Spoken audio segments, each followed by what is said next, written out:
আসসালামু আলাইকুম দর্শক, শুভেচ্ছা নিন, আপনাদের সবাইকে স্বাগত জানাচ্ছি আমি কনক সাদওয়ার আজকের অনুষ্ঠানে।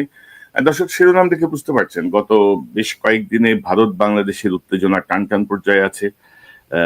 ব্যাপক উত্তেজনা চলছে দিল্লিতে, বাংলাদেশ কনসুলেটে, বাংলাদেশ দূতাবাসে হামলার চেষ্টা হয়েছে, শিলিগুড়ির যে ভিসা সেন্টার সেখানে হামলা হয়েছে, কলকাতায় আমাদের যেই উপদূতাবাস আছে সেখানে বিক্ষোভ হয়েছে, হামলার চেষ্টা হয়েছে। গতকালও দিল্লির যে আমাদের বাংলাদেশ দূতাবাসের ব্যারিকেড ভেঙে দুর্বৃত্তের দল আক্রমণ করার চেষ্টা করেছে। তো সব মিলিয়ে একটা টানটান উত্তেজনা।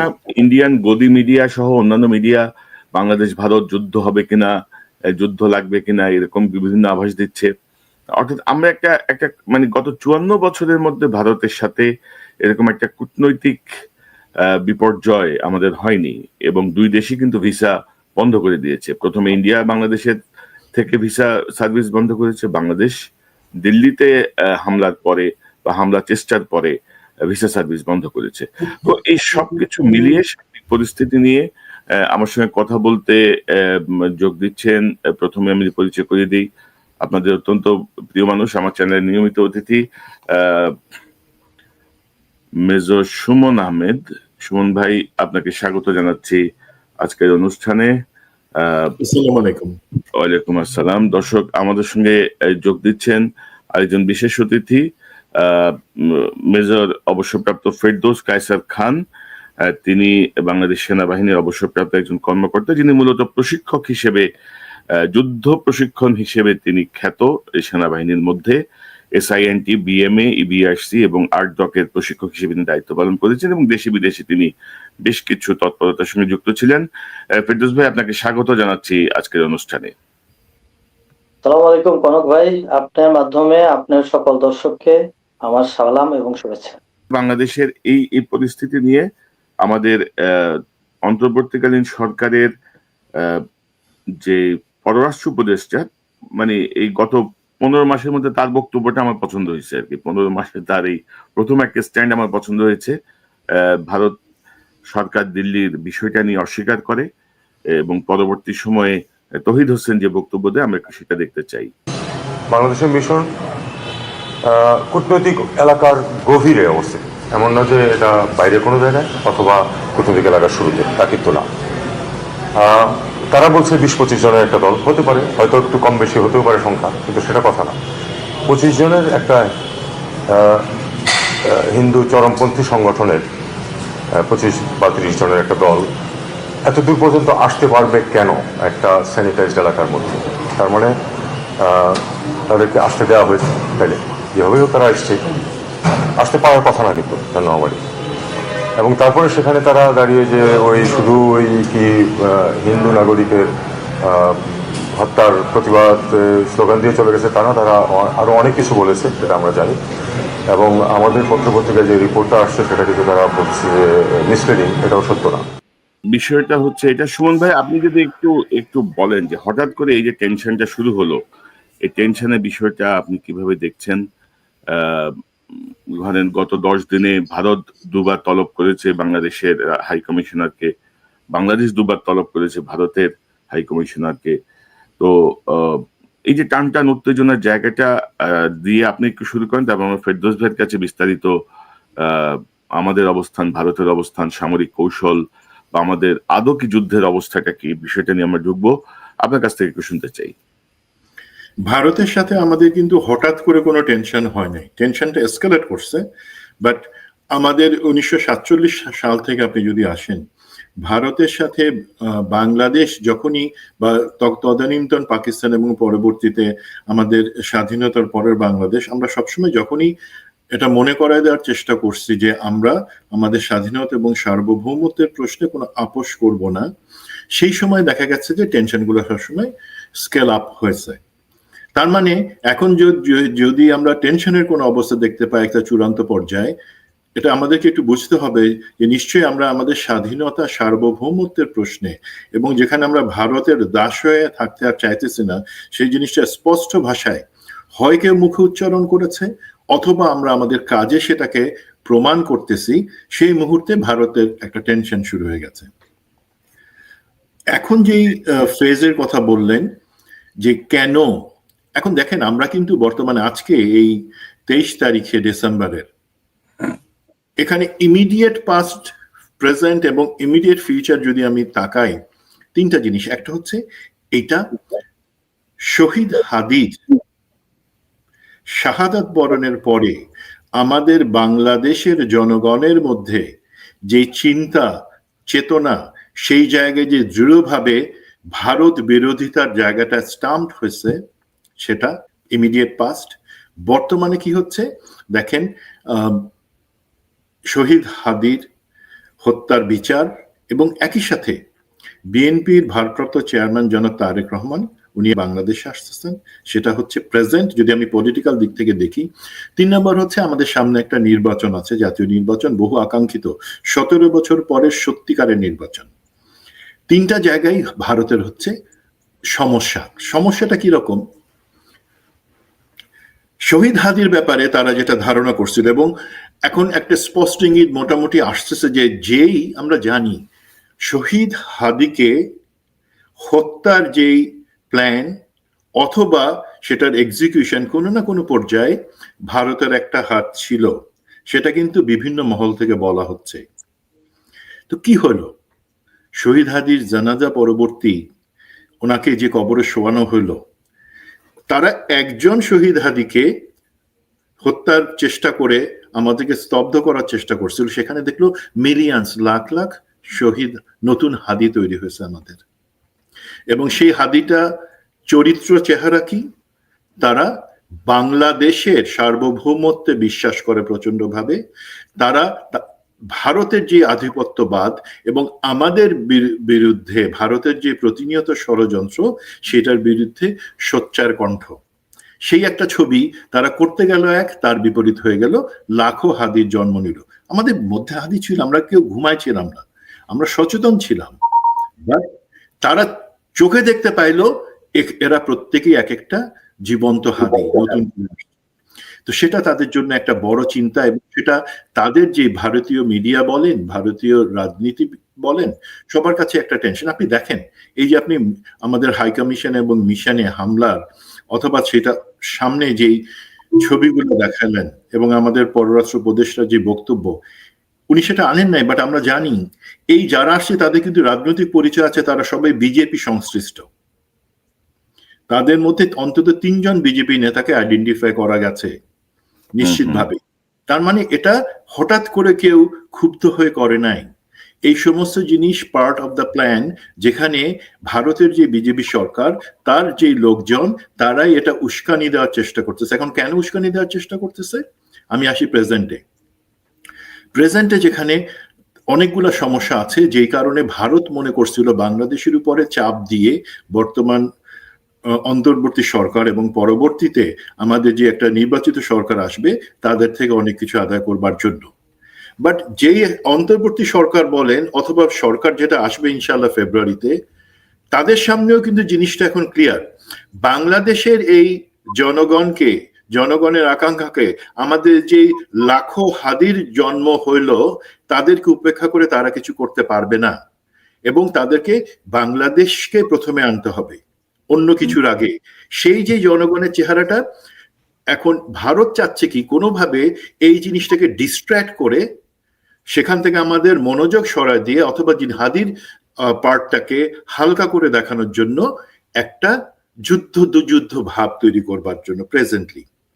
এবং তারা আরো চাচ্ছে যদি সেটাকে তারা আরো এসকেলেট করে, আমি পার্সোনালি মনে করি ভারতের কখনো সাহস ছিল না এবং ভবিষ্যতেও কখনো সাহস হবে না ইনশাল্লাহ আমাদের বিরুদ্ধে সরাসরি একটা সামরিক অভিযান বা একটা যুদ্ধে যোগ দেওয়ার জন্য। আমি ব্যক্তিগতভাবে বিশ্বাস করি, বাট তারা এই ভয়টা, জুজুর ভয় আমাদেরকে 15 বছর দেখাইছে পতিতা হাসিনা, এবং এখন এই ভয়টা দেখায় তারা চেষ্টা করবে পরবর্তীতে যে সরকার আসবে, নির্বাচন যদি হয়, সেই ক্ষেত্রে তারা যেন ভারতের এই হুমকির কথাটা, ভারতের এই শক্তির কথাটা মনে রাখে। তো এই যদি আমি নিকট অতীত, বর্তমান এবং ভবিষ্যতের পার্সপেক্টিভ এটা দেখি, এটা হচ্ছে তাদের মেসেজ। এবং মেসেজটা কাকে দিচ্ছে? আমাদের জনগণকে দিচ্ছে। কাদের সহায়তায় দিচ্ছে? আমাদের মধ্যে গাদ্দার মিডিয়া আছে, আমাদের মধ্যে কিছু গাদ্দার এলিমেন্ট আছে, তাদের সহায়তায় তারা সেই জিনিসটাকে বড় করে দেখানোর বা বড় করে আমাদের সামনে একটা ভীতি সঞ্চারের জন্য চেষ্টা করতেছে। ভাই, ওরা যত এই ধরনের কাজ করবে, আমাদের সাহসটা ইনশাল্লাহ আমরা তত বেশি দেখাবো, আমাদের মধ্যে ততই নতুন নতুন হাদির জন্ম হবে ইনশাল্লাহ। জি, তো মানে এসব হুমকি ধমকি দিয়ে খুব বেশি লাভ হবে না, যেটা আপনি বলছেন, যেটা আমরাও বিশ্বাস করি। তো ফেরদৌস ভাই, কি বুঝতেছেন পরিস্থিতি? ভারত বাংলাদেশ যুদ্ধ কি লাগবে, বা ভারত কি যুদ্ধে জড়াবে বাংলাদেশের সাথে? জড়ালে কি হবে? এই বিষয়টা নিয়ে আপনার কাছ থেকে এক্সপার্ট একটা বিশ্লেষণ একটু শুনতে চাই। ধন্যবাদ কনক ভাই। আমি আজকে এটার জন্য হয়তো শুরুতেই একদম ডাইরেক্টলি প্রশ্ন করা হলো যে ভারত বাংলাদেশের সাথে যুদ্ধ করবে কি না, এটাতে বলার আগে আমার মনে হয় যে আমাকে একটু ব্যাকগ্রাউন্ডে যদি যাওয়ার সুযোগ দেওয়া হয়। তো ব্যাকগ্রাউন্ডে যাওয়ার আগে আমি আজকে আমাদের যে আলোচনাটা, হয়তো এটা অনেকের কাছে পছন্দ লাগবে না। কাদের কাছে লাগবে না? যারা তথাকথিত সুশীল, ভারতপন্থী, ভারতের দালাল এবং ভারতের যারা পদলেহন করে, তাদের জন্য আমাদের আজকের যে আলোচনাগুলা সেটা তাদের কাছে খুব একটা হেলদি মনে হবে না। তো সেই জন্য হয়তো এটা তাদের জন্য নট ফর দেম। যা দেশপ্রেমিক, বাংলাদেশকে যারা ভালোবাসে এবং যারা বাংলাদেশের সন্তান, বাংলাদেশের সার্বভৌমত্ব বিশ্বাস করে এবং বাংলাদেশের অধিকার নিয়ে যারা চিন্তা করে, আজকের আলোচনাটা মনে হয় তাদের জন্য বেশি ফলবান হবে। বাই দ্য ওয়ে, প্রেক্ষাপটে একটু যদি যাই আমরা, তাহলে আপনার যদি প্রথমে আমরা আসি যে 1947 দুটা দেশ তৈরি হলো। দুটা দেশ তৈরি হয়েছিল প্রথমে একটা শত্রুতামূলক আচরণের উপর ভিত্তি করে। বাংলাদেশ, পাকিস্তান, তৎকালীন পাকিস্তান এবং ইন্ডিয়ার ভিতরে সম্পর্ক কখনোই ভালো ছিল না। স্বাধীন হওয়ার পরে তাদের একটা যুদ্ধ শুরু হলো। যাই হোক, অত পিছনে না যেয়ে আমরা যদি 1971 যাই, ভারতে আমাদেরকে সাহায্য করার মূল কারণটা ছিল, সেটা হচ্ছে যে পাকিস্তানকে দুইটা ভাগে ভাগ করা। এটা এমন না যে আমাদেরকে তারা দয়া করে বা আমাদের দরকার সাহায্য, আমাদেরকে সাহায্য করা, নট দ্যাট। অ্যাবসলুটলি তাদের মেন ইন্টেনশন ছিল পাকিস্তানকে দুইটা ভাগে ভাগ করে দেওয়া, যেন পাকিস্তানের শক্তিটা কমায়। কারণ পাকিস্তান তাদের একটা ট্র্যাডিশনাল এনিমি ছিল। কেউ কোনো দায়িত্ব নিবে না, হঠাৎ করে বাংলাদেশের স্বাধীনতা যাবে। এবং সেখানে ক্লিয়ারলি উনি দায়ী করেছেন ইন্ডিয়াকে। যেহেতু এখানে ডাইরেক্টলি ইন্ডিয়ার উপরে ব্লেমটা চলে আসলো, মানে সিকোয়েন্সিয়ালি যদি আমরা চিন্তা করি যে কিভাবে আজকের এই ইন্ডিয়াটা এত আমাদের সাথে এত কিভাবে তার এই শত্রুতামূলক আচরণগুলো তৈরি হচ্ছে, এটার ইয়েটাতে আসি। এরপরে প্রেক্ষাপটে যদি আমরা যাই, 2009 একটার পর একটা তাপসের তথাকথিত বোমা, অর্থাৎ তাপস ছিল বিডিআর কার্নেজে, যেটা কমিশনের রিপোর্টে আসছে, তাপসের বোমাতে কিছু দেশপ্রেমিক এবং সাহসী অফিসারকে ড্যামেজ করা, হেফাজতের আন্দোলনে হেফাজতকে মারা, এরপরে আসতেছে একটার পর একটা বাংলাদেশের উপরে হেজিমনি চালাই যাওয়া। দেন আসলো হচ্ছে দিল্লি না ঢাকা স্লোগান দিয়ে হাসিনাকে ভাগানোর আন্দোলন, এবং হাসিনা চলে গেল, ছাত্র আন্দোলন শুরু হলো। তারপরে আমাদের ভিতরে মেজর সুমন যেটা বলেছেন যে আমাদের ভিতরে দেশপ্রেমের কোনো কমতি ছিল না, আমাদের বাংলাদেশের ভিতরে দেশপ্রেমিক জনতার কোনো কমতি নাই, বাট এটাকে গত 15 বছরে চাপায় রাখা হয়েছে। যেহেতু এটা চাপানো অবস্থায় ছিল, এটা প্রকাশ করতে দেওয়া হয় নাই। বাংলাদেশ নিয়ে, বাংলাদেশের স্বার্থ নিয়ে যদি কোনো কথা বলা হয়, তাহলে সেক্ষেত্রে দেখা যায় যে কোনো না কোনো কনস্পিরেসিতে সেই লোকটা আটকে যায়। দেখা যাচ্ছে যে আপনি যখন বাংলাদেশ এবং ইন্ডিয়ার কোনো বাইলেটারাল কোনো ইস্যু নিয়ে কোনো কথা বলেন, তখনই সমস্যা হয়। তো ভয় দেখিয়ে দমন করানো, এটা ইন্ডিয়া 15 বছরে ইন্ডিয়া চেষ্টা করে গেছে। যখন ছাত্ররা এই দেশটাকে, ছাত্র জনতা যখন আমরা আগস্টের পরে যখন আমরা আমাদের স্বরূপে ফিরে আসলাম, তখন ইন্ডিয়ার ভিতরে তৈরি হলো একটা বাংলাদেশ সিনড্রোম। এই বাংলাদেশ সিনড্রোমের সাথে সাথে ইন্ডিয়ার সাথে আমার সাথে এবং মেজর সুমন এবং আপনি একটা টকশো করেছিলাম আমরা, যেখানে পাকিস্তানের অপারেশন সিন্দুর। তো অপারেশন সিন্দুরে ইন্ডিয়া একটা বাড়ি খেলো পাকিস্তানের কাছে প্রচন্ড ভাবে, মাসটা ভুলে গেছি আমি। এর পরবর্তীতে দেখা যাচ্ছে যে আমরা আর একটু ইয়েতে যাই, আসলো বিডিআর কমিশনের মধ্যে দেখা গেল যে ইন্ডিয়ার ইনভলভমেন্টটা চলে আসলো। তো ওভারঅলি এরপরে ইন্ডিয়াতে রোগী ট্রিটমেন্টের জন্য যাওয়া সেটা কমে গেল। ইন্ডিয়ার উপর দিয়ে এয়ার ফ্লাইট, যেটা আপনি সারপ্রাইজ হবেন যে 60% লেস ফ্লাইট ইন্ডিয়ার উপর দিয়ে কমে গেল। অর্থাৎ ইন্ডিয়াতে যদি আগে 100টা যাওয়া হতো ফ্লাইট, ইন্ডিয়া, চেন্নাই, দিল্লি, এটা দিয়ে সেটা কমে সেটা 60% চলে আসলো। সো ইন্ডিয়ার বিজনেস একটা বড় টানপোড়েন হলো। এরপরে আমরা দেখতেছি যে পাকিস্তান ধীরে ধীরে বাংলাদেশের সাথে পাকিস্তানের একটা ডিপ্লোম্যাটিক একটা স্ট্রেংথ যখন সূচনা হলো এবং বাংলাদেশের অনেক কিছুতে পাকিস্তান যখন আমাদেরকে আগে আসলো, তো তখন ইন্ডিয়ার ভিতরে একটা তাদের কলজা জ্বলা শুরু হয়ে গেল। এটার প্রেক্ষিতে শুরু হচ্ছে যে ইন্ডিয়ার ভিতরে যে এতদিন আমি যার উপরে আমি আধিপত্য আমার ছিল, যেখানে আমি একটা ফ্রি জিনিস যেখানে আমি পাচ্ছিলাম, যেখানে আমার কোনো কিছুর অভাব ছিল না, আমি বাংলাদেশ থেকে যেভাবে ইচ্ছা সেভাবে আমি আমার ফ্যাসিলিটি গুলা নিয়েছি। যখন ইন্ডিয়া এই জিনিসটাতে যখন ইন্ডিয়ার আঘাত করলো, তখন ইন্ডিয়া এটাতে রিটালিয়েট করা শুরু করলো বা তার একটা রিয়াকশন আসলো। সেই রিয়াকশনটা ইন্ডিয়ার ইনিশিয়ালি গভর্নমেন্ট লেভেলে ছিল, টাউন লেভেলে এটা জনগণ লেভেলে যেতে যেতে আজকে এটার দশা। এবং আমাদের মাননীয় পররাষ্ট্র উপদেষ্টা উনি বলেছেন অলরেডি, যেটাতে তো অবশ্যই এটাতে অ্যালাউ করা হয়েছে, নাহলে কিভাবে একটা ডিপ্লোমেটিক ওয়েল সিকিউরড একটা জায়গায় কিভাবে এই ধরনের আন্দোলন হয়। আপনি শুনলে একটু সারপ্রাইজ হয়ে যাবেন যে ভারতের সাথে বাংলাদেশের 54 বছরের যে ডিপ্লোমেটিক রিলেশন, এর ভিতরে গত 1.5 বছরের আগে কখনো কোনো ডিপ্লোমেটিক কল করা হয় নাই, অথচ গত 1.5 বছরে 6 বার ডিপ্লোমেটিক কল করা হয়েছে ইন্ডিয়ান অ্যাম্বাসেডরকে। তার মানে ইন্ডিয়ান এবং বাংলাদেশের ডিপ্লোমেটিক লেভেলে তার ব্যালেন্সটা খুব বেশি ভালো অবস্থায় আমি মনে করি না। এটা একটা আনস্টেবল একটা সিচুয়েশন এটা চলে গেছে। এর ভিতরে প্রেক্ষাপটে আরেকটু যাই, হাসিনার বিভিন্ন রকমের বক্তব্য। হাসিনা বিভিন্ন সময় ইন্ডিয়াতে থেকে বক্তব্য, এবং আমাদের মাননীয় প্রধান উপদেষ্টা উনি বলেছেন যে হাসিনার মুখ বন্ধ করার জন্য মোদীকে স্বয়ং উনি রিকোয়েস্ট করেছেন। তারপর হাসিনার এই বক্তব্যগুলা চলতে থাকে। হাসিনার এই অ্যাজিটেটিং যে বক্তব্যগুলা, এই বক্তব্যগুলোর মাধ্যমে ইন্ডিয়ান লোকজন আরো এটা পেয়ে যায়। এরপরে আসলো আরেকটা পালা, সেটা হচ্ছে বাংলাদেশ থেকে আওয়ামী লীগের নেতা এবং বাংলাদেশ থেকে কিছু লোকের ইন্ডিয়াতে পালায় যাওয়া। তো হাসিনা পালায় না, তারপর হাসিনার ফলোয়ার এবং আওয়ামী লীগের নেতা এবং বাংলাদেশ সেনাবাহিনীর কিছু লোক তারা ইন্ডিয়াতে পালায় গেল। তো পালায় যাওয়ার প্রেক্ষিতে যেটা হলো যে তারা সবাই মিলে এখন সর্বশক্তি এখন ইন্ডিয়াতে একত্রিত, অর্থাৎ সেখানে হাসিনা ডাইনিদের অন্যতম ডাইনি হাসিনা এখানে বসে আছে, সেখানে আওয়ামী লীগের বিভিন্ন নেতাকর্মী বসে আছে, যারা বিডিআর কার্নেজে ছিল, যারা বাংলাদেশকে গত 15 বছর একটা কলোনি বানানোর চেষ্টা করেছে, এরা সবাই মিলে ইন্ডিয়াতে বসে তারা বিভিন্নভাবে বাংলাদেশের উইক পয়েন্ট গুলা তারা দিচ্ছে। এভাবে তারা বাংলাদেশকে বিভিন্নভাবে ডিস্টার্বিং করার জন্য এই সিচুয়েশন গুলো তারা তৈরি করতেছে। এটা হচ্ছে গিয়ে আপনার ওভারঅল প্রেক্ষাপট, যেটার কারণে আজকে বাংলাদেশের সাথে ইন্ডিয়ার এই সিচুয়েশনটা কিন্তু কখনোই হতো না যদি ইন্ডিয়াতে হাসিনা পালায় না যেত। দিস ইজ ওয়ান, আমি একটা হাইপোথেটিক্যালি বলছি।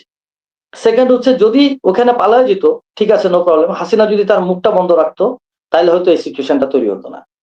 3 নম্বর হচ্ছে বাংলাদেশ থেকে যে সমস্ত আওয়ামী লীগের নেতা চেলা চামুন্ডা এবং বাংলাদেশে কিছু মিলিটারির কিছু লোক তারা যখন ইন্ডিয়াতে পালিয়ে গেল, তারা ওইখানে ডেফিনেটলি, যেহেতু তারা এদের কারণে পালাইতে বাধ্য হয়েছে, সুতরাং তারা তো এদের বিপক্ষে যাবেই। তো এই সবকিছু মিলে দেখা যাচ্ছে যে ইন্ডিয়ার আধিপত্যবাদটা যেখানে ফেল হয়ে যাচ্ছে, সেখানে ইন্ডিয়া চেষ্টা করতেছে তার আধিপত্যবাদটাকে রেস্টোর করার জন্য। এটার সাথে আপনি যদি দেখেন তাহলে সেটা তার ডিপ্লোমেসি, তার ইকোনমি, তার মোরাল সাপোর্ট, তার জনগণের সাপোর্টটা কেমন, জনগণ কি চাচ্ছে, এবং একই সাথে ইন্টারন্যাশনাল কি সাপোর্ট সেই দেশটা পাবে, বা আমি যে দেশটাকে অ্যাটাক করব সেই দেশটা আমি কতটুকু পাবো। আপনি যদি আসেন ফার্স্টে আমরা ইন্ডিয়ান মোরাল এই মুহূর্তে ইজ ভেরি লো। ক্যালকাটাতে আমাদের প্যারাসিটামল নেওয়ার জন্য ক্যালকাটায় আমাদের রোগীরা যাচ্ছে না, they are going to China. So ক্যালকাটাতে আমাদের যে মেডিকেল যে ট্যুরিজম যেটা ছিল, বা ক্যালকাটাতে আমাদের যে তথাকথিত ডাক্তারের জন্য যাওয়া যেত লাগতো, সেই জিনিসটা এখন ক্যালকাটাতে আর যাওয়া হয় না। সো ক্যালকাটার ইকোনমি, এটা তো আমরা সোশ্যাল মিডিয়া এবং বিভিন্নভাবে দেখতেছি যে ক্যালকাটার ইকোনমি অলমোস্ট ভেঙে গেছে। ইন্ডিয়ান ক্যালকাটার যারা আছে বা পশ্চিমবঙ্গের যারা আছে, তারা বলবে যে why to wage war against India, against বাংলাদেশের সাথে আমরা ফাইট করব কেন? আমার তো ব্যবসা এমনি পড়ে গেছে ভাই, বাংলাদেশকে তো ধরে ধরে ভাই দাদা করে ডেকে ডেকে আমার দেশে নিয়ে আসা উচিত। So this is one option. ইন্ডিয়ার অন্যান্য স্টেট গুলোর কথা বাদ দিলাম, কিছু কিছু স্টেট তো আছে তারা খাবারই খেতে পারে না, তাদের স্বাস্থ্যকর কোনো একটা টয়লেট নাই, তাদের কোনো ওয়াটার ফ্যাসিলিটি নাই। এই সবকিছু বাদ দিয়ে এত বড় একটা ইকোনমির দেশ, তারা অলরেডি পাকিস্তানের সাথে অপারেশন সিন্দুরে তাদের একটা বিশাল লজ্জা হয়েছে। এত কিছুর পরেও তারা কোন আক্কেলে তারা বাংলাদেশের সাথে তারা লড়াই করবে? আমি এটা কোনোভাবে আমি যুক্ত দেখি না। কিন্তু এটা আমাদের যখন আমরা মিলিটারি ক্যাম্পেইন করলাম, ফার্স্ট পয়েন্ট এটাতে আমরা গেলাম। দেন আসি বাংলাদেশে কিন্তু এটা সত্যি কথা স্বীকার করে নিতে হবে যে উই হ্যাভ ডক্টর ইউনূস। আমাদের একটা গর্ব আছে, এবং ডক্টর ইউনূসের কারণে কিন্তু আমরা গত এতদিন ধরে, মানে প্রায় 1.5 বছর ধরে আমরা কিন্তু টিকে আছি। বিভিন্নভাবে আমাদেরকে কিন্তু কাতুকুতু বলেন বা বিভিন্নভাবে এজিটেট করা বলেন, ডিস্টার্ব করা বলেন, বাংলাদেশকে করা হয়েছে হাসিনা পড়ে যাওয়ার পরে। বাট ডক্টর ইউনূস উনি কিন্তু এখন পর্যন্ত হালটা ধরে রেখে বাংলাদেশটাকে কিন্তু স্টেবল করে উনি রেখেছেন, হোয়াট এভার মেবি। এত মানে আমরা ডিটেলসে আমরা যদি না যাই, আমি উপর দিয়ে আমি মোটা দাগে বললাম। ডক্টর ইউনূসের যে ফেস ভ্যালু যেটা আছে ইন্টারন্যাশনালি, এবং ডক্টর ইউনূসের যে ফ্রেন্ড সার্কেল যেগুলো আছে, ডক্টর ইউনূসের যে যোগাযোগ গুলো আছে, এবং বাংলাদেশ আমরা ওভারঅলি আমরা তো you have a very good friends. চায়নার সাথে আমাদের গুড ফ্রেন্ডশিপ। পাকিস্তান তারা তো অলরেডি, মানে পাকিস্তান তারা তো তাদের অতীত নিয়ে তারা দুঃখিত, তারা অনুশোচনা করে, কিন্তু পাকিস্তান তো দে আর এ গুড ফ্রেন্ড নাও। পাকিস্তান আমাদের একটা বর্তমান একটা ভালো বন্ধু। দেন টার্কি। সো বাংলাদেশ কোনোভাবে আমার মনে হয় যে সেকেন্ড ইয়ারতে যাবে না। সো ইন্ডিয়ার যদি আপনি মিলিটারি ক্যাম্পেইন প্ল্যানিং এর যদি সেকেন্ড অপশনে যান, ফার্স্ট হচ্ছে ইন্ডিয়ান ইকোনমি, এটা তো বলে দিলাম। ইন্ডিয়ান জনগণের সাপোর্ট যেটা, সেটাও বলে দিলাম। দেন আপনি আসেন ন্যাশনাল ইন্টারন্যাশনাল যে সাপোর্ট গুলো আছে, যে বিভিন্ন বন্ধু রাষ্ট্র, সেটা। তো এটার প্রেক্ষিতে আমার মনে হয় যে ইন্ডিয়া এই ধরনের কোনো বড় ভেঞ্চারে ইন্ডিয়া যাবে না। হাউএভার, যদি ইন্ডিয়া কখনো যায়, আমার মনে হয় বাংলাদেশের সাহসী জনগণ অ্যালং উইথ বাংলাদেশ সেনাবাহিনী is capable to handle India. Bangladesh সেনাবাহিনী যেমন বর্ডারে তো আমরা দেখি যে ভারতের কিছু আগ্রাসন, টুপিটাকে আগ্রাসনে বাংলাদেশের কৃষক তার কাস্তে নিয়ে চলে যায় যে বিজিবির সাথে পাহারা দিবে বর্ডার। তো সেই জায়গাটায় আমাদের যে দেশপ্রেমের যে সাহসিকতা, সেটি অনন্য। বিশেষ করে ইন্ডিয়ান ইস্যুতে তো আমার মনে হয় যে বিষয়টা অনেক বেশি শক্তিশালী। আমি একটু সুমন ভাইয়ের কাছে আসতে চাই। মেজর সুমন, ধরেন বর্তমানে যে বিষয়টা আমি বলছিলাম সেটি রিপিট করছি, যে ধরেন তার আগে একটু বলি যে ইন্ডিয়াতে ধরেন উগ্র হিন্দুত্ববাদী সংগঠনগুলো মুসলমানদের উপরে নানা অত্যাচার করে, নানা ধরনের ফেরোসাস ঘটনার ঘটে, হত্যা করে, পুড়িয়ে মারে, নানা রকমের বিষয় আমরা কিন্তু সোশ্যাল মিডিয়ার কল্যাণে বা টেলিভিশনে আমরা দেখেছি। বাংলাদেশে হয়তো এটার প্রতিক্রিয়ায় একটা মিছিল হয় বা একটা ছোটখাটো একটা প্রতিবাদ সভা হয়, এতটুকু। কিন্তু এই যে ধরেন দীপু দাসের যেই মানে তাকে টর্চার করা বা তাকে পুড়িয়ে মারার ঘটনায় ইন্ডিয়ার যে রিয়াকশন, এবং অবশ্যই আমরা এই জাতীয় মানে হত্যা বা এই জাতীয় কার্যক্রম আমরা পছন্দ করি না, মানে আমরা কখনোই সমর্থন করি না। বাংলাদেশের যে সাম্প্রদায়িক সম্প্রীতি, এবং আপনি যদি দেখেন যে রাতে হাদির মৃত্যু সংবাদ এলো, যে রাতে প্রথম আলো, ডেইলি স্টার সহ আরো বেশ কিছু স্থাপনায় অগ্নিসংযোগ ভাঙচুরের ঘটনা ঘটলো, সেই একই রাতে কিন্তু এই ঘটনাটা ঘটানো হলো। এটার সাথে আপনি অন্য কোনো কিছু স্মেল করেন কিনা? পাশাপাশি বাংলাদেশে প্রায় 4-5 জন জেনারেল এখন ইন্ডিয়াতে আছে, যারা বাংলাদেশের সামরিক যেই স্ট্র্যাটেজিক যে বিষয়গুলো, বাংলাদেশ সম্পর্কে গোপন যেই সামরিক তথ্যগুলো তারা জানে।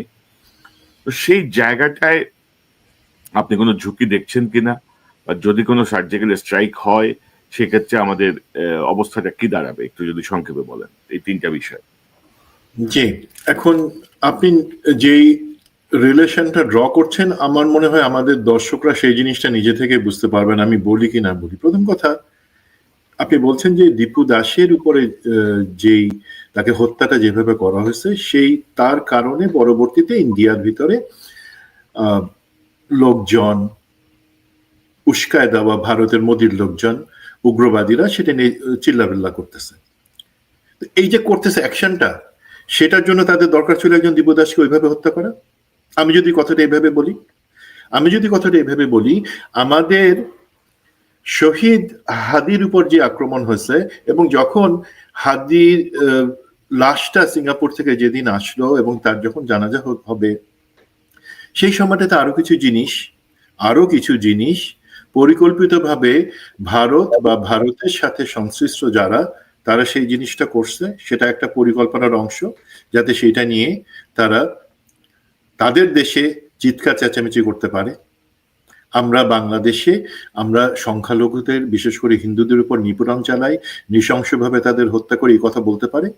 এবং আপনি যদি দেখেন এলাকাটা যেখানে দীপু দাসকে হত্যা করা হয়েছে, সেটা হচ্ছে ভারত সীমান্তের কাছাকাছি মানসিংহে। এবং এই জায়গাতে আমরা জানি, অনেক সময় দেখছি যে আমাদের যত, বিশেষ করে পতিত আওয়ামী লীগ এবং আমাদের যে জেনারেল যারা পালায় গেছেন ইন্ডিয়াতে, সবাই ওই রাস্তাতে হালুয়াঘাটের দিক থেকে ময়মনসিং থেকে পালায় গেছেন। তার মানে ওখানে বা ভারতীয় গোয়েন্দারা কিন্তু অনেক বেশি অ্যাক্টিভ। তো আমার হিসাবে তারা, এটা কোনো সাধারণ ঘটনা, এটা একটা ভারতের পরিকল্পনার অংশ যে তারা একজন, এবং আমরা এটা তো আমরা জানি যে সেই ক্ষেত্রে কোনো ব্ল্যাসফেমি বা ধর্মের অবমাননার কোনো ব্যাপার ছিল না, তাকে পরিকল্পিতভাবে লোকজন হত্যা করছে, এবং সেখানে কিভাবে ইনভলভ ছিল এটা আমরা ধরে নিতে পারি। এখন বাংলাদেশের কিছু লোক, ধরেন 10টা জেনারেল ওখানে গিয়ে যদি আমি মনে করি আছে, অ্যাকচুয়ালি আমরা একটু খোঁজ নিলে আমি জানি না এটা কতটুকু বাইরে আসছে। আমরা যে জেনারেল বা যাদের কথা বলি তাদের মধ্যে আসলে কি কেউ এখন ভারতে আছে? আপনারা একটু খোঁজ নেওয়ার চেষ্টা করেন। আমাদের যদি এনএসআই এবং ডিজিএফআই শক্তিশালী থাকতো, তারা কিন্তু বের করে ফেলতে পারতো যে 6 মাস আগেই তারা কিন্তু সম্ভবত কেউ আর ভারতে নাই, তারা আরো সিকিউর কোনো জায়গায় চলে গেছে। বাট আছে কারা? আপনি চিন্তা করেন, এই যে সিটিসির মনিরুল, তারপরে হাসিনা নিজে, তারপর আওয়ামী লীগের সেই সমস্ত জারদ সন্তান, নানক, তার মির্জা আজম, শেখ সেলিম, তারা তো সবাই ভারতে বসে আছে, এবং যত আমাদের নিরাপত্তা সংশ্লিষ্ট তথ্য সেগুলো হাসিনার কাছেও আছে, হাসিনা নিয়ে গেছে। তো সেখান থেকে তারা সেগুলো পাইতেছে। তো সেগুলা পাওয়ার পরেও সেটা আমাদের জন্য অবশ্যই ঝুঁকি, যে কারণে আমরা সবসময় বলতেছিলাম যে তাদেরকে, হাসিনার ব্যাপারে ভারত জিদ ধরে থাকলে ও ভারতে পচুক, সেটা আমি সবসময় বলি, বাট বাকিদেরকে ফেরত আনাটা জরুরি। আর সেই সব তথ্য সহ আমি মনে করব, হ্যাঁ, ভারতের ক্যাপাবিলিটি আছে যে একটা সার্জিক্যাল স্ট্রাইক করার। মানে ধরেন আমার কাছে একটা অস্ত্র আছে, তাতে গুলি আছে, আমি ইচ্ছা করলে গুলি করতে পারি, বাট করবো কিনা সেটা করবার আগে আমাকে কিন্তু অনেক জিনিস চিন্তা করে ফেলতে হবে, যে আমি কি একটা আইন শৃঙ্খলা পরিপন্থী কাজ করব, কারো উপরে গুলি করব, কাউকে হত্যা করব, তার আফটার এফেক্টটা কি হবে। তো ভারতের অতটুকু বুদ্ধি আছে। বড় কথা, ভারতের বুদ্ধির থেকে বেশি ভয় আছে। সে জানে 1965 যুদ্ধ, দেন 1971 আমাদের স্বাধীনতা যুদ্ধ, প্রতিটা ক্ষেত্রে এই আমাদের সেনাবাহিনী তাদের থেকে অনেক অনেক সুপিরিয়র ছিল, সেটা সে জানে। তো এখন ভারত যদি সেই কাজটা না করে বা করতে, সার্জিক্যাল স্ট্রাইক পসিবল, যদি তার মধ্যে, মনে রাখবেন ভারতেও কিন্তু ইলেকশন সমাগত, তাকেও একটা পজিশন নিতে হবে, তাকে দেখাতে হবে বাংলাদেশ একটা জঙ্গি দেশ, সেই মতন তাকে কাজ করতে হবে। দেখেন শহীদ হাতিকে তারা কলঙ্কিত করবার জন্য ভারতীয় মিডিয়া কত কত অপপ্রচার চালাচ্ছে এখনো, তারা বাংলাদেশকে জঙ্গি তকমা দিতে চাবে। সেই সব যেটা আছে তার বাদে যদি সার্জিক্যাল স্ট্রাইক করে কোনো লিমিটেড গেইন করতে চায়, চেষ্টা করতে পারে, সেক্ষেত্রে একটু একটু মনে হয় তাদের চিন্তার আছে। আর যেটা একটু মেজর ফেরদৌস আমার স্নেহ সুন্দর করে বুঝায় বলতে জিনিসটা, এই যে আমাদের মিত্র দেশ কারা আছে তাদেরকে, আপনি বলছিলেন যে ইনিশিয়ালি আমরা দেখছিলাম যে চায়নার সাথে, টার্কির সাথে, সৌদি আরবের সাথে, ইউএস এর সাথে আমাদের বেশ কিছু আলোচনা হচ্ছিল, এবং আমাদের নিরাপত্তা সংক্রান্ত জিনিসে। ভাই আমি কিন্তু ধরেন ফৌজে, মিলিটারিতে আমাকে একটা জিনিস শিখাইছে, সেটা হচ্ছে কি, আমার দুইটা জিনিস বলা যাবে না। আমি ভাবছিলাম আর আমি চেষ্টা করছিলাম বলতে হবে, কারণ আমি ভেবে যদি সেটা এক্সিকিউট না করতে পারি, বা আমি চেষ্টা করে সেটা যদি রেজাল্ট না আনতে পারি, দেন আই এম জিরো। আমাদেরকে আর্মিতে ফ্রি, তোর মনে আছে তাই তো, তোমার মনে আছে তো, তাই না? আমাদেরকে এই জিনিসটা শেখানো হয় যে আমি যা করবো সেটা রেজাল্ট আনতে হবে, আমার কোনো অজুহাত বলা যাবে না যে আমি চেষ্টা করছিলাম বা আমি চিন্তা করছিলাম। তো এই যে এত আলাপ চলছিল, চায়নার সাথে এত ঘনিষ্ঠভাবে আমরা কিছু জিনিসের সহযোগিতার জায়গায় যাচ্ছিলাম, অন্যান্য দেশগুলোর সাথে আমরা যাচ্ছিলাম, সেই জায়গায় কিন্তু আমাদেরকে দেখতে হবে রেজাল্ট আমরা আনতে পারছি কিনা, কোনো কি রেজাল্ট আসছে। এবং এই দেশ আমার মিত্র, এই দেশ আমাকে বলছে, বা আজকে পাকিস্তান এটা বলছে, চায়না এটা বলছে যে আমরা তাদের ভাই, আমাদের পাশে দাঁড়াবে, তারাও কিন্তু এই সময়ে তাদের স্বার্থটা প্রথমে চিন্তা করবে। এটা এটা আমাদেরকে ফ্রাস্ট্রেটিং না, বাট এটাই সত্য, প্রতিটা দেশ তার নিজের স্বার্থ প্রথমে দেখবে। এবং আপনারা জানেন চায়না হচ্ছে এমন একটা জিনিস, সে কখনো মিলিটারিলি কোনো দেশে বা কোথাও ইনভলভ হতে চায় না, তার কাছে চিন্তা হলো ইকোনমি। তো আমাদেরকে তাহলে চিন্তা করলাম, চেষ্টা করলাম, এখন রেজাল্টটা কিভাবে আনতে হবে আমাদেরকে অবশ্যই, এবং আমি আশা করব এই অন্তর্বর্তীকালীন সরকার, তারা যদি নাও পারে, তারা অন্তত পথটা ওপেন করে দিয়ে যাবেন আমাদের নির্বাচিত সরকারের জন্য, যারা এই দেশগুলির সাথে আমাদের নিরাপত্তা সংশ্লিষ্ট চুক্তি করবেন। জি, আমি আমি আমি এই প্রসঙ্গটা যদি একটু বলি, যে ধরেন অনেকেরই একটা দাবি আছে। আপনি জানেন যে সাম্প্রতিক সময়ে সৌদি আরব কিন্তু পাকিস্তানের সাথে একটা সামরিক চুক্তিতে গেছে, যে সৌদি আরব যদি আক্রান্ত হয় তাহলে পাকিস্তান তার সর্বশক্তি দিয়ে সৌদি আরবের পাশে থাকবে। তো সৌদি আরব যদি এটা করতে পারে, আমার তো মনে হয় যে বাংলাদেশও চাইলে পাকিস্তানের সাথে বা টার্কির সাথে বা চীনের সাথে, যেহেতু ধরেন 54 বছর ধরে আমরা দেখছি যে ভারত কিভাবে বাংলাদেশকে, তাদের টার্গেটই হচ্ছে বাংলাদেশকে মানে শোষণ করা, বাংলাদেশের কাছ থেকে ম্যাক্সিমাম বেনিফিট নেওয়া, তাদের আধিপত্য প্রতিষ্ঠা করা। এবং জি, তো সেই জায়গাটায় ধরেন রাজনৈতিক সরকার কতটুকু পারবে আমার সন্দেহ আছে। এটা কি এই অন্তর্বর্তীকালীন সরকারের উপরেই তো আমরা এই দায়িত্বটা আমাদের অন্তর্বর্তীকালীন সরকারের উপর কাছে ভাই 1.5 মাস সময় আছে। তাদেরকে আমরা আগে থেকে সেই জিনিসটা সাজেস্ট করতেছিলাম, 1.5 মাস সময় ছিল, তারা সেটা করতে পারেন কিনা। আমি যদি করতে পারেন, আমি 2 হাত তুলে তাদেরকে অভিনন্দন জানাবো। এখন একটা জিনিস বলি ভাই, সমস্যাটা আরো কোথায় আসতেছে। আমাদের, আপনি শুনতে পাচ্ছেন কনক ভাই? জি, শুনতে পাচ্ছি ভাই। জি জি। এখন যেটা হচ্ছে কি, যদি আপনি বলছেন পাকিস্তানের সাথে, সৌদি আরবের সাথে, চায়নার সাথে অথবা মালয়েশিয়ার সাথে আমরা যদি সেই ধরনের কোনো চুক্তিতে যাই, প্রথমে সেটার ব্যাপারে প্রশ্ন তুলবে এবং জনমত অন্য খাতে নেওয়ার চেষ্টা করবে কে? প্রথম আলো, ডেইলি স্টার। তারা বলবে আমাদের পাশে তো বৃহৎ শক্তির দেশ ইন্ডিয়া, ভারত আছে, ভারতকে আমরা সাথে নেই, বরঞ্চ তাহলে ভারতকে আমরা না রাগাই। ভারত হচ্ছে একটা লায়ন, ঘুমন্ত লায়ন, তাকে কেন আমরা খোঁচা দিব? তাহলে তো আমাদের চুক্তি করার দরকার হয় না। প্রথম আলো, ডেইলি স্টার, সেই কারণেই প্রথম আলো, ডেইলি স্টারের সম্পাদক, মালিক, তারা নিরাপত্তা পাবেন, গানম্যান পাবেন। আর যখন এই একই জিনিস আমাদের সাংবাদিক ইলিয়াস হোসেন, সে তার চ্যানেলে বলবে বা ইউটিউবে বলবে, একই জিনিস কিন্তু বলবে কোনো উস্কানি না দিয়েই, যে পাকিস্তানের সাথে, চায়নার সাথে, সৌদি আরবের সাথে, টার্কির সাথে সম্পর্ক ভালো করো, তখন আপনারা তার বাংলা এডিশন বন্ধ করে দিবেন। এখন এগুলো হচ্ছে হঠকারী সিদ্ধান্ত। এগুলা ব্যাপারে আমাদেরকে বুঝতে হবে যে আমরা কি আমাদের নিজের থেকে পা কুড়াল মারবো? তো এই জায়গায় সমস্যাগুলো আছে। বাট আমি ফেরদৌস আমার স্নেহভাজন, আমি ওর থেকে, ও যে জিনিসটা হয়তো চাচ্ছে যে আমি বলি, সেটা হচ্ছে ভাই, যদি ধরেন সার্জিক্যাল স্ট্রাইক করলো কি করলো না, তার বাদে ভারত আর কি করবে আমাদেরকে? ও যেই সিনারিওটা বললো, যে যেখানে ভারত এখন ওর দম বন্ধ হয়ে আসতেছে, আমাদেরকে তার বিপরীতে গলা টিপে ধরতে চাইতেছে, যে যাতে আবার আমরা ওর দাসগিরি করি। প্রথম কথা, ভারত সেটা সরাসরি যুদ্ধ করার তোর অপশন আছে, বাট সাহস পাবে না। তো সে প্রথম জিনিস যেটা আগে থেকে, অনেক আগে থেকে করে আসছে, সেটা হচ্ছে আমাদের রাজনৈতিক দলগুলোর মধ্যে বিভক্তি এবং সেনাবাহিনীকে বা আমাদের সশস্ত্র বাহিনীকে জনগণের কাছ থেকে সরায় নিয়ে আসা, যেটা তারা সরাসরি 2009 সালের ফেব্রুয়ারিতে করছিল।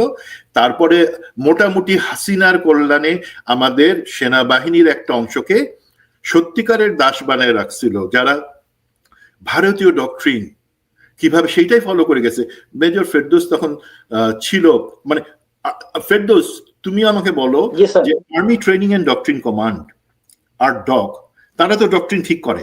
তো আরডকে আজকের এই পরিস্থিতিতে আমাদের যারা ডিসিশন মেকিং এ থাকবার কথা, তাদের ভারত সংশ্লিষ্টতা বা ভারতের সাথে তাদের সুসম্পর্ক, বছরে একবার দুবার ঘুরতে যায়, এমন কারো কি সেখানে থাকবার কথা? আমাকে বলো, জাস্ট ফ্ল্যাটলি বলো, থাকা কি বাংলাদেশ? না, ডেফিনেটলি এটা হবার প্রশ্নই ওঠে না। এখানে হাই অ্যালার্ট, সিকিউরিটি। বাট সমস্যা হচ্ছে আমরা সেখানে সেই রেখে দিছি।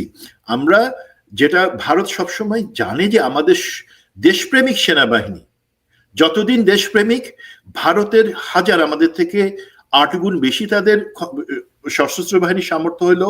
প্রথম কথা, তারা বাংলাদেশ এগেন্সে ব্যবহার করতে পারবে না। 2 নম্বর, যদি 2 গুণ বা 3 গুণও চেষ্টা করে, তারা হেরে যাবে আমাদের কাছে, দেশপ্রেমিক। তো সেই কারণে তারা আমাদের সশস্ত্র বাহিনীকে দুর্বল করার জন্য হাসিনাকে দিয়ে এই সমস্ত জেনারেলদেরকে, সশস্ত্র বাহিনী, ডিজিএফআই, এনএসআই, র্যাব, এই সমস্ত জায়গায় বসাইছে, যারা জেনে বুঝে আমাদের সশস্ত্র খারাপ কাজ করছে, খারাপ কাজ করে যাচ্ছে, যাতে জনগণ তাদেরকে গালি দেয়।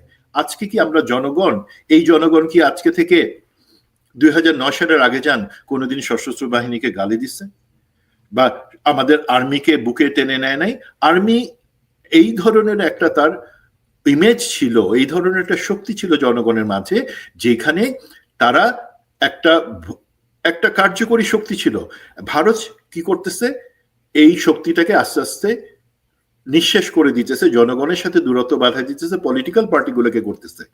দেন ভারত মিডিয়াগুলোকে, প্রথম আলো, daily star, ATN Bangla, channel I, এই সমস্ত মিডিয়াগুলোকে ব্যবহার করে ভারতের যে আধিপত্যবাদ বা হেজিমনি সেইটা টিকায় রাখবার জন্য যা করবা সেটা করবে, এবং তারাই আপনাকে ভিতর থেকে বলবে যে কেন আমরা ভারতের বিরুদ্ধে এভাবে কথা বলবো, কেন আমরা ভারতকে গালি দিব, ভারতের সাথে আমরা বন্ধুত্বপূর্ণ রাখবো।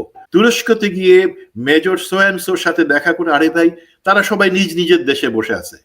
এই ফাজিল ডেপো, এই ছেলেপেলেগুলা তারা জানেও না যে একটা মিথ্যা বিভ্রান্তি ছড়ায়, যে কেন ছড়াচ্ছে, যে বোধহয় একটা কু করার চেষ্টা করতেছে তারা বাংলাদেশের ভিতরে।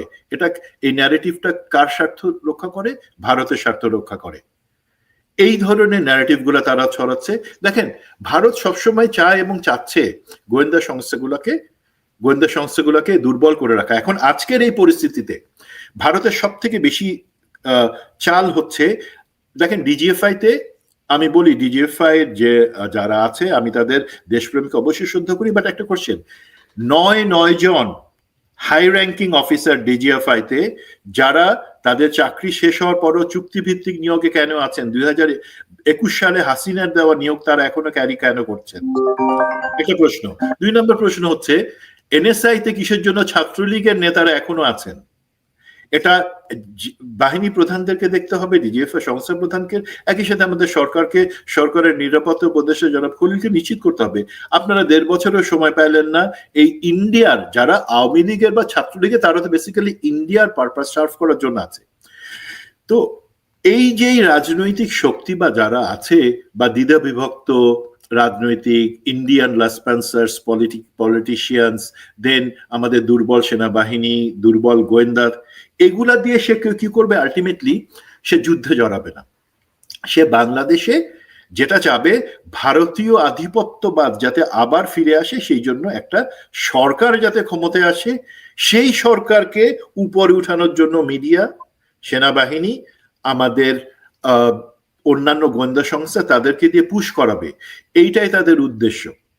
এবং আন্তর্জাতিক পরিমণ্ডলে বাংলাদেশের ইমেজটা খারাপ করার জন্য তারা কাজ করে যাবে, আদার দেন সার্জিক্যাল স্ট্রাইক। আর সার্জিক্যাল স্ট্রাইকের কথা যদি আপনি বলেন সত্যিকার ভাবে, সার্জিক্যাল স্ট্রাইক মানে অল্প সময়ের জন্য তারা একটা অংশকে বাংলাদেশ থেকে, একটা লিমিটেড স্কেল চালায়, বাংলাদেশকে এপার ওপার করে দিল এক পাশ।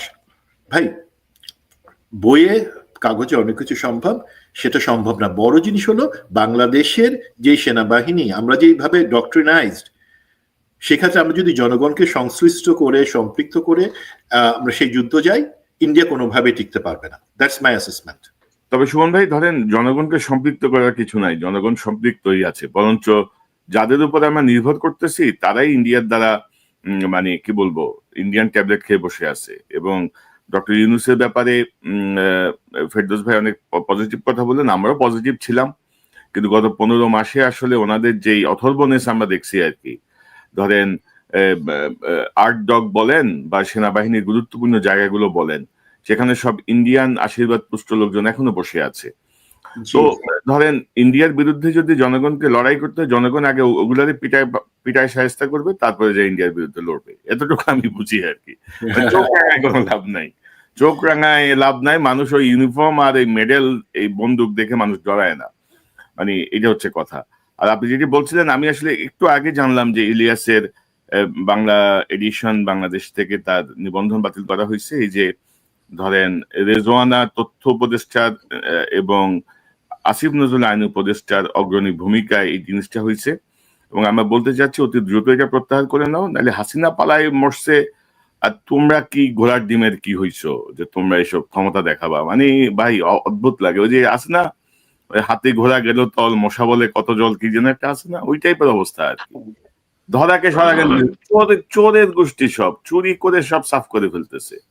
মানে সাদা পাথর, একটা নদীর সাদা পাথর সব নিয়ে উজাড় হয়ে গেছে, পরিবেশ উপদেষ্টা কিছু জানে না। রেজওয়ানা, এটা বিশ্বাস করার মতো? সে ভাগ পায় নাই? অবশ্যই ভাগ পাইছে।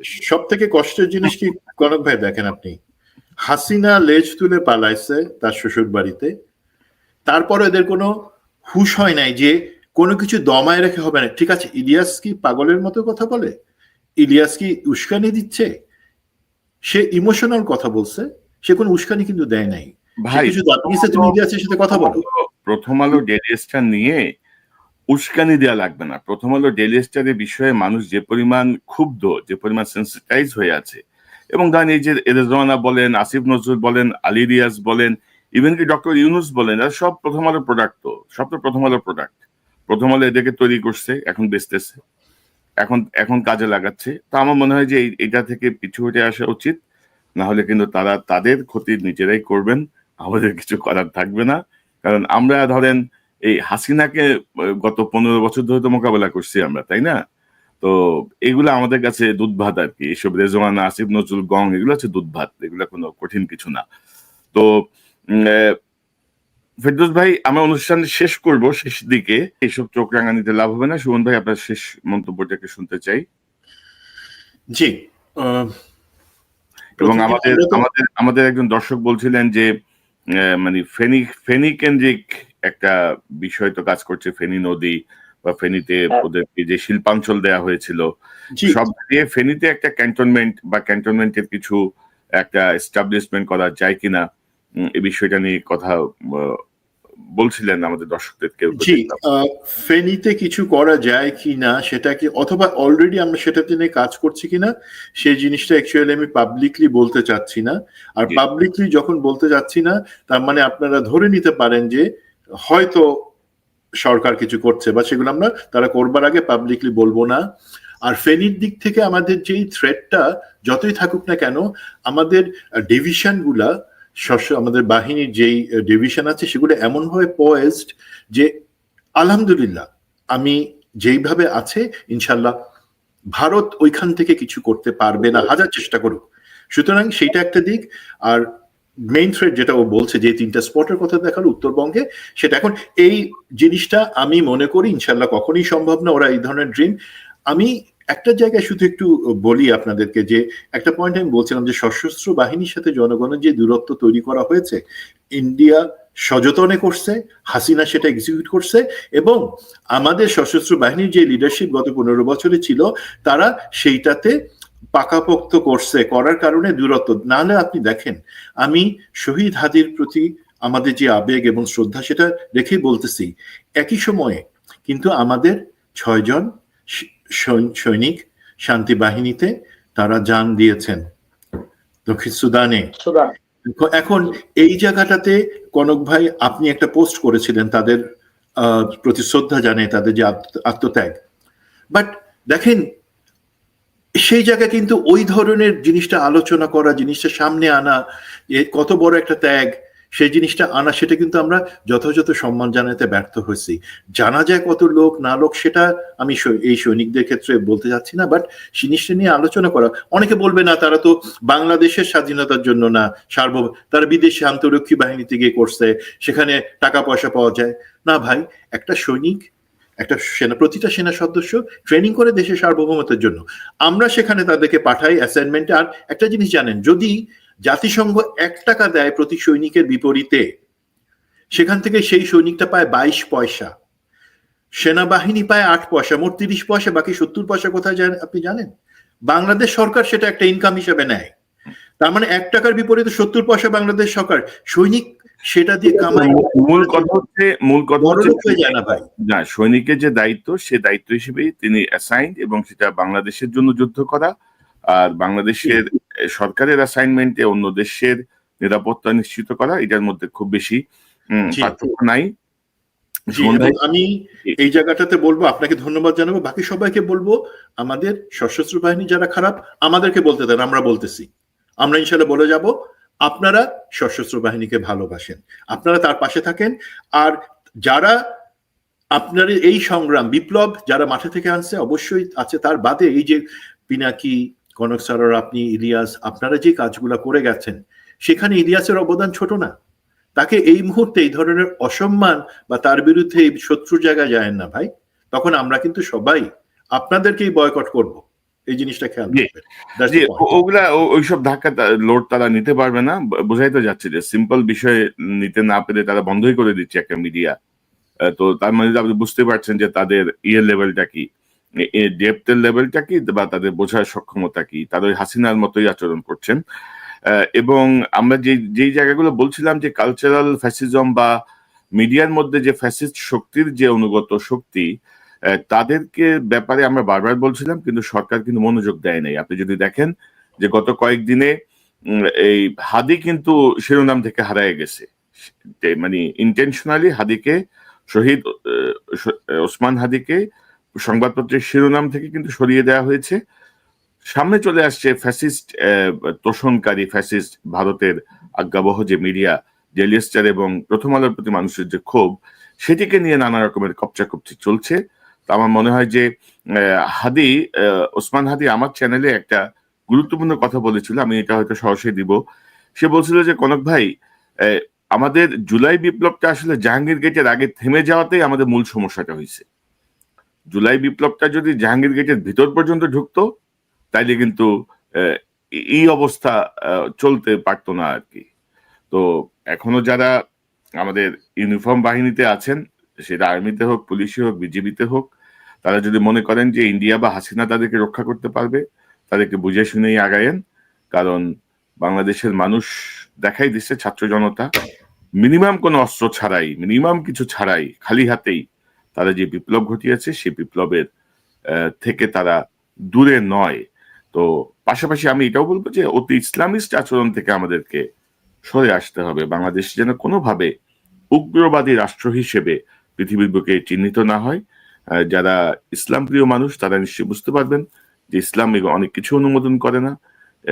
প্রত্যেকটা ধর্মের মানুষকে নিরাপত্তা দেয়া একজন মুসলমানের যেমন দায়িত্ব, তেমনি রাষ্ট্রের, বাংলাদেশের মতো একটি অসাম্প্রদায়িক রাষ্ট্রেও এটা আমাদের প্রত্যেকের অবশ্য কর্তব্য।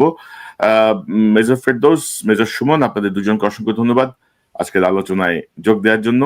নিশ্চয়ই আমরা আপডেট গুলো নিয়ে পরবর্তীতে আবারও কথা বলবো ইনশাল্লাহ।